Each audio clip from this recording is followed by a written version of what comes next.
I just do love to be a session musician, to play on other people's records, to hear different music and be able to fit in with someone else's thought is an incredibly inspiring and moving thing to do.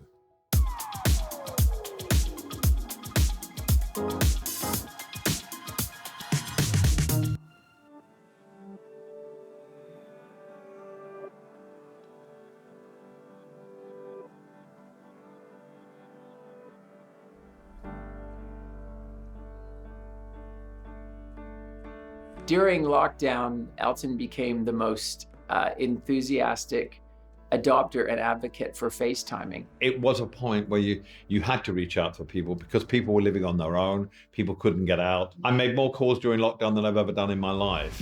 I'm really excited, and I can't wait to share with everyone that I'll be performing at the Elton John AIDS Foundation Oscar party. Dua Lipa, we became friends after she did the Oscar party.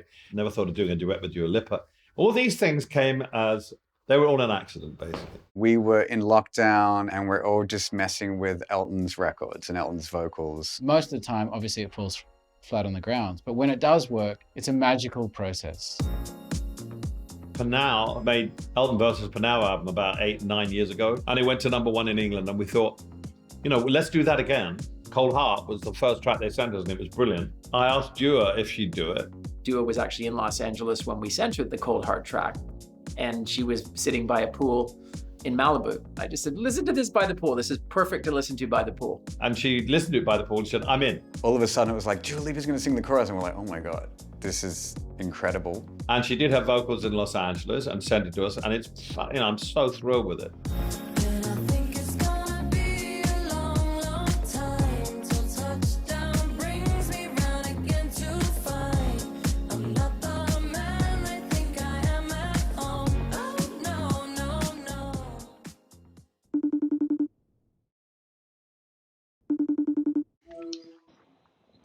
Hi. Hello. Hi, gorgeous. How are you? Rina Sawayama, who I kind of championed on my radio show, asked me if I'd like to do a duet. She'd already released her album, Sawayama, and in fact, it ended up on the top 10 list in about probably 50 publications. And she said, there's a great record called Chosen Family, which is like a gay anthem in a way. And would you play and sing on it with me? He said yes, and he actually called me and was like, darling, I heard you want me to do a duet with you. I would love to.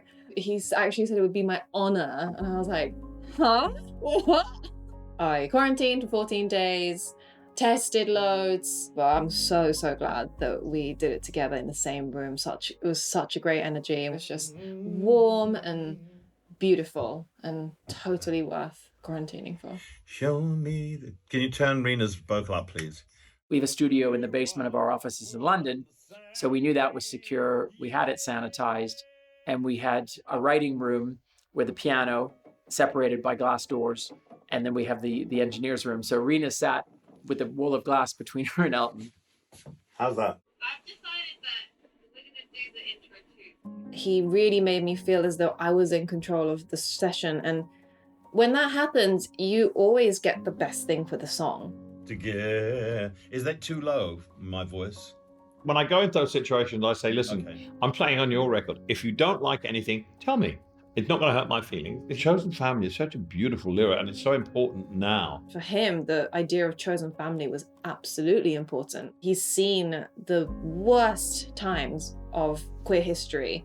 To him, it meant a completely different thing to what it meant to me. I'm so privileged now that, HIV and AIDS and the conversation we're having around that and the stigma around that is getting less and less. And it's so much about the work he's done.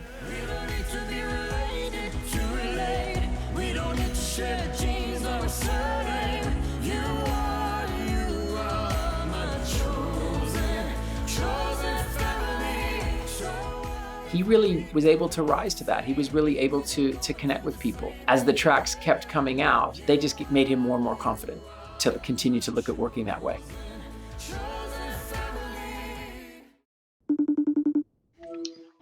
How are you? What have you been doing? I've just been at home. I mean, trying to get through the days any way I can.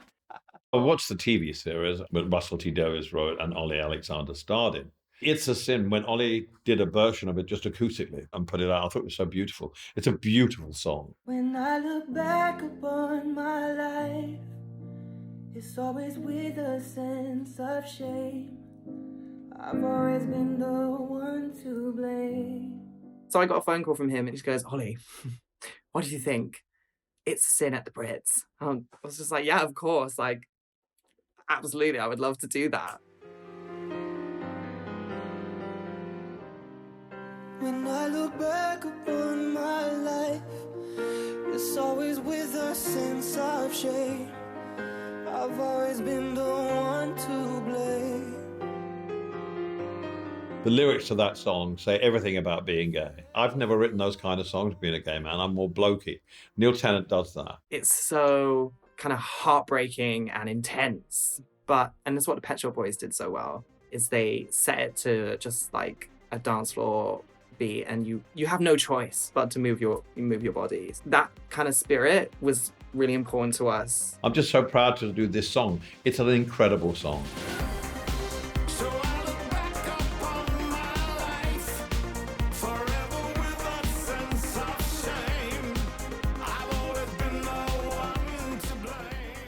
You know, when you collaborate with something that's so iconic and already has a history attached to it, or an artist that's so legendary like the Pet Shop Boys, like Elton, you get to just take all the meaning that's already there and add to it, and that's such a special moment. Like, I'm so, happy I got to be a part of that. Hi, Sam. How are you? Loved the record so much. That is such a huge honor to hear that. The first conversation we had was live on Elton's radio show, Rocket Hour. At the end of the interview, he said, oh, no, I'd love to get in the studio and write something. I think my response was literally just, really? Like, I was genuinely just gobsmacked. I would desperately like to do something with you as far as writing or doing something. Because, Really? Yeah, absolutely. I went into Metropolis Studios in London and put a song down with him called Orbit. Some kind of fusion, my heart and your heart, romantic illusion, lining up sparks. Yeah, that's amazing. Okay, then the next. Sorry, that's okay. Do you want to drop in for the second half? Yeah. Cool. And it was a bit too Elton Johnny. When he played it to me, I said, I'm not sure about this. Can you make it more Sam Lewis? He was the one that really pushed me to really almost like to destroy what had been made and to put it back together again as something new. So I was working with producers that actually chopped and changed things into something completely different, and I loved the result. I'm flying in your orbit, honey. I'm flying in your orbit, honey. I'm a bit of a sort of 70s New York nerd, and he was like, well, it's got to be clubby and disco-y, and it's got to have some sort of dramatic disco string. Any musician I've ever met, there's kind of an admiration of Elton and what he's created and his legacy. So that kind of admiration of him, and in turn the energy that he receives off of listening to new music, is this kind of feedback loop that just feeds back into each other, and means that there's just like a really effortless kind of energy in any studio situation with him.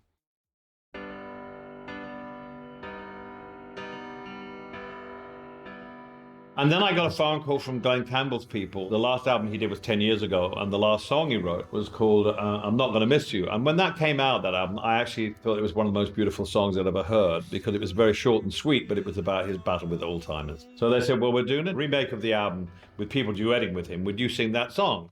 I'm not gonna miss you. I said, yes, absolutely. I'd love to sing that with him. So I went into Abbey Road Studios, where Giles Martin was working. It wasn't a song I was familiar with, but a really close friend of mine, his mother actually got dementia from COVID. And then I got sent that song. And, I cried. Glen Campbell isn't with us anymore. But the great thing about recording is that people don't die on records. People are there forever. And Glen Campbell's there forever. Great to have them both together on one record, and great to be a part of it. You're the last face I will recall. And best of all,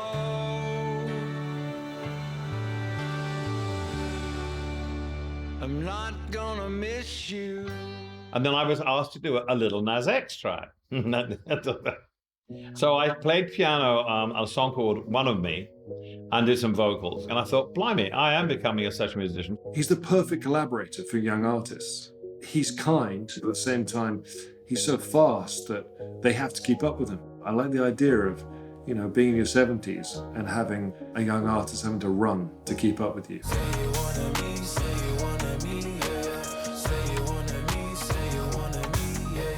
When I did that session at Abbey Road with Giles Martin and then Lil Nas X, I thought the circle's closed now. I started here 54 years ago, and now I'm back in the same studio with the same desk.